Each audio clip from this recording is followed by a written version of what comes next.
Teşekkür ederim Serkan abi. Özgür Hocam merhaba, iyi akşamlar. Merhaba, merhaba. Öncelikle verdiğiniz değerli bilgi için teşekkür ederim. Az önce sözünüzü yarıda kesmiştiniz. Sormak istediğim soru aslında oydu. Serkan abiyle bugün de konuştum. Ben size soruyu sorayım isterseniz siz de cevaplamak isterseniz cevaplarsınız. Bildiğiniz üzere önümüzde bir seçim var. Seçim sonrası iki seçenek var. İktidar kalıcı olursa doların çok hızlı bir ivmeyle yükseleceği söyleniyor hocam. Önümüzdeki iki seçenek var. Merak ettiğim olan şu. İktidar devam ederse uzun vadede doların yönü ve alım gücü grafiği ne şekilde hareket edecek? Hükümetin bu durumlarda neyi öngörmesi gerekiyor? Ya da iktidar değişirse önce kısa vade sonra önümüzdeki 3-4 senelik süreçte nasıl bir yol izleyip doları sabitleştirmeleri ve alım gücünü normalleştirmeleri gerekiyor? Sorun bu hocam. Çok net sorular. Bam bam bam. Soruları bam bam sordun. Ben de bam bam yanıt vereyim o zaman. Şimdi Tamam hocam, bak. Şimdi birincisi önce şunu bir bilin.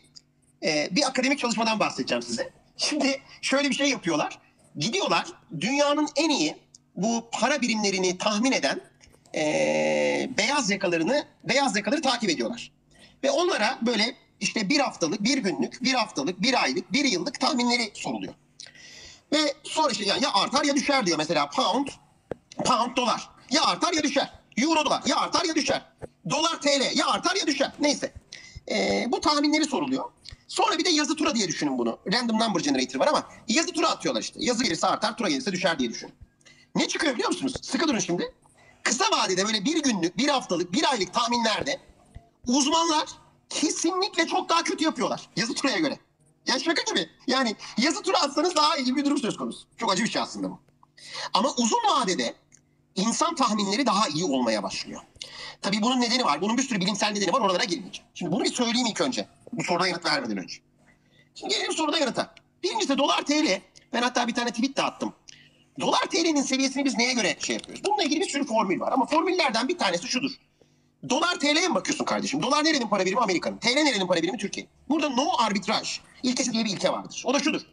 Sen 100 dolar paranla başlayıp bunu Amerika'da faize yatırıp değil mi? Sonra seneye 100 TL ile başlayabilirsin. Şu anda diyelim ki 100 TL'n var. 100 TL'yi Türkiye'de faize yatırırsın. TL faizine neyse bu. %30 mu TL faizi? 130 lira olur o. Ve bir yıl sonra o 130 lirayı bugünden forward işlemiyle dolara dönersin. Bu şu kadar doların olur elinde. İkinci pozisyonda da senin elinde 100 dolar para vardır. Onu dolar faizine yatırırsın. Yine dolar olur elinde. Bu iki rakam birbirinden farklı şeyler veriyorsa bir arbitraj oluşur. Bir kar etme olasılığı oluşur ve arbitrajör dediğimiz gruplar gelip bu farkı yok ederler. Biz bu tipteki formüllere bakarak dövizin normalde nerelerde olması gerektiğini biliyoruz. Bir de reel efektif döviz kuru var tabii ki de baktığımız. Neyse şimdi uzun lafın kısası. Türkiye'de şu anda döviz olması gereken yerde mi? Bir kere bir ihracatçılara sormamız gerekiyor. Olması gereken yerde mi? Bak bu dolar TL tamam şimdi Allah var çıktı 13'ten 18'e çıktı değil mi? O sırada ihracatçı veya 7'lerden 18'e çıktı. İhracatçı biraz bir bayram etti falan filan. Ama ondan sonra uzunca bir süre 18'li 19'lu seviyelerde tutuldu. Nasıl tutuldu? İşte artık oralara girmeyelim politik olmasın. Ama Merkez Bankası tutmaya çalıştı. Ama bu sırada ne oldu? İhracatçı firmanın çalışan giderleri arttı. Asgari ücret arttı. Asgari ücret artınca bütün beyaz yaka masrafları arttı. Yönetici masrafları arttı. Bütün ham madde fiyatları arttı. Adam için her şey arttı. Bu ihracatçı için. Ama döviz fiyatı sabit kaldığı için ne oldu? Adamın malı artık yabancılara o kadar ucuz gelmemeye başladı. Dolayısıyla şu anda hangi ihracatçıyla konuşursanız konuşun dövizin olması gerekenden düşük olduğunu söyler size. Bir de biliyorsunuz ihracatçılar ihracat gelirlerinin %40 dolarını bozmak zorundalar. Bozduğu kur belli. Gidiyor kapalı çarşıdan aldığı kur belli. Dolayısıyla bir de oradan kaybediyor yani. Her yerden kaybeder oldu. Dolayısıyla kur şu anda olması gerekenden biraz düşük. Yani bu ne demek? Sen eğer demek öyle Merkez Bankası rezervlerini kullanarak bunu tutmaya çalışmasan çat diye girecek. Yani bunu biliyoruz zaten, görüyoruz da zaten. Son bir aylık hareketiyle bile böyle oldu. Şimdi hükümet kazanırsa ne olur, muhalefet kazanırsa ne olur? Onu anlayabilmek için hükümetin ekonomik şeyleri nedir? Verdiği sözler nedir? Yani ne yapacağını vaat ediyor. Muhalefet ne yapacağını vaat ediyor. Oraya bakmak lazım. Şimdi hükümetin vaadi diyor ki ben diyor geçen 2 yılda yaptığımın aynısını yapacağım diyor. Şimdi bu ne demek? Bu şu demek. Yani Merkez Bankası faizi ki hiç kimsenin baktığı bir faiz değil artık o.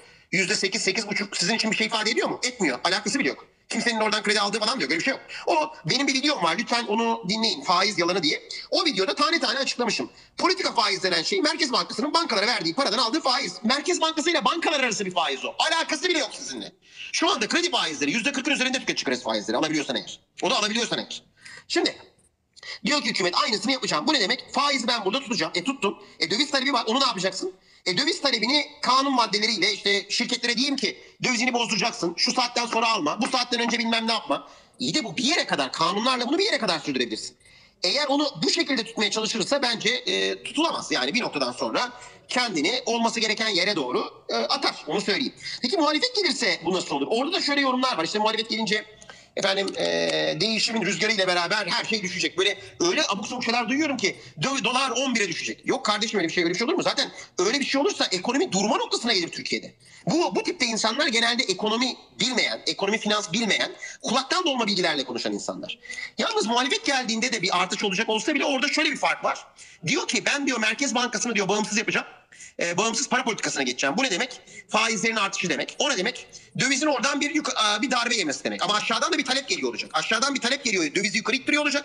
Yukarıdan bir balyoz gelecek. Faiz balyozu aşağı doğru ittiriyor olacak. Artı biraz sıcak para gelecek. Artı ondan sonra da soğuk para gelecek. Bu ne demek? Önce yukarı doğru bir artış, belki ondan sonra bir yatay gidiş. Ama tekrar ediyorum. Kısa vadede bunu bilmek imkansız. Ben sadece size şunu söyleyebilirim. Diyebilirim ki eğer mevcut ekonomi politikası devam ederse TL'de değerlenme falan beklemeyin. Çünkü o yani aklın, eşyanın doğasına aykırı olan bir şey zaten. Ve Türkiye'nin kesinlikle yabancı yatırımcıya ihtiyacı var. Orada net açık söyleyeyim. Eğer yabancı yatırımcının gelmeyeceği kadar para politikasını bağımlı hale getirirseniz, ben size söyleyeyim, Merkez Bankası'nın rezervleri ne kadar oldu biliyor musunuz? Şu anda rekor eksideyiz arkadaşlar. Ben yani Mayıs'ın başında açıklanır son rakamlar. Yani o açıklandığı zaman konuşmak lazım ama ben swap hariç 69 milyar eksi yanlış anlamayın, eksi 69 milyar dolara kadarlık bir düşüş bekliyorum. Bu çok acı bir şey. Yani rezervlerin eridiğini görüyoruz. Sadece 3 gün içinde 4,5 milyar dolar satıldığı söyleniyor. Bir de üstüne üstlük biliyorsunuz altında da bir erime var. Yani altın satışı da yapılmış gördüğümüz kadarıyla açıklanan rakamlardan. Dolayısıyla bu şekilde dövizi tutamazsınız. Bunu bir yere kadar tutarsınız, sonra gider yani. Dövizi tutmanın yolu onu serbest bırakmaktır. Yani dövizi ehlileştiremezsiniz. Ehlileştirdiğiniz yere ne denir zaten? Kambiyo rejimini değiştirmişsiniz demektir. O apayrı bir patika. Yani o zaman 1900 Allah korusun. Onu Allah korusun, öyle bir şey yok. Ama yok, ben serbest rejimde kalacağım.